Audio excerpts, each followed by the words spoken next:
স্ত্রীর যে বর দেওয়া স্বামীর জীবন ধ্বংস হয়ে যাবে। প্রিয় ভাই ও বন্ধুরা, মনে রাখবেন, আপনার ওয়াইফটা কিন্তু আপনার বাড়ি ভরণ পোষণের আশায় আসে নাই, শুধু খাবারের অভাবে পড়ে আপনার বাড়ি আসে নাই।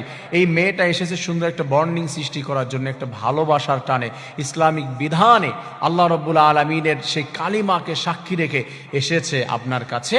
তারও অধিকার রয়েছে। তার অন্তর থেকে যদি একবার একটা বদদোয়া বের হয়, আপনার জীবন ধ্বংস হয়ে যাবে, তছনছ হয়ে যাবে। একটা স্ত্রীকে যদি, অনেকে আছে স্ত্রীকে চাকরানির মতো মনে করে, অনেকে আছে স্ত্রীকে মনে করে যে কাজের লোক, দূর, ওর কি মূল্য আছে, ও পড়াশোনা জানে না, ওর পরিবার ছোট, ওই স্ত্রী ওর পায়ের নিচে থাকবে। না রে ভাই, স্ত্রী পায়ের নিচে থাকবে কেন? ও তো বানানো আপনার কলিজার হাড্ডি দিয়ে। হ্যাঁ, কলিজার কথাই বলছি, তার মানে এইখানে কলিজার উপর দিয়ে, বাম পাঁজরের হাড্ডি দিয়ে আপনার সৃষ্টি করেছে। আপনি তো এই জায়গাটায় তাকে স্থান দিবেন, আর আপনি তাকে স্থান দিয়েছেন পায়ে।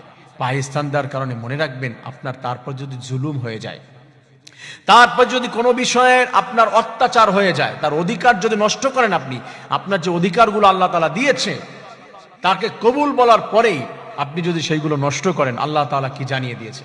আল্লাহ রাব্বুল আলামিন বলেছে, বান্দারা শোনো, ইন্নাল্লাহা লা ইউহিব্বুজ জালিমিন। আল্লাহ রাব্বুল আলামিন কোন জালিমকে, অত্যাচারীকে পছন্দ করেন না।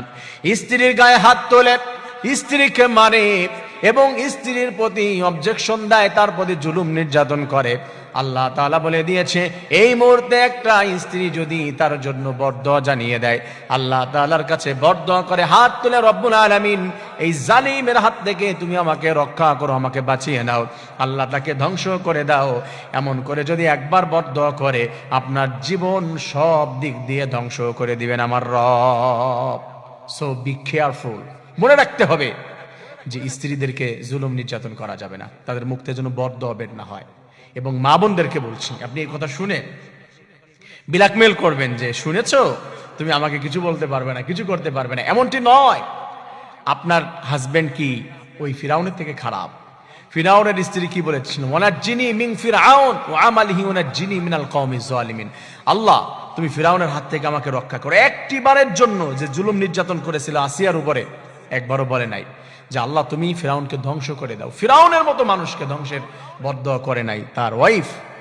আপনি বরদোয়া করবেন কেন?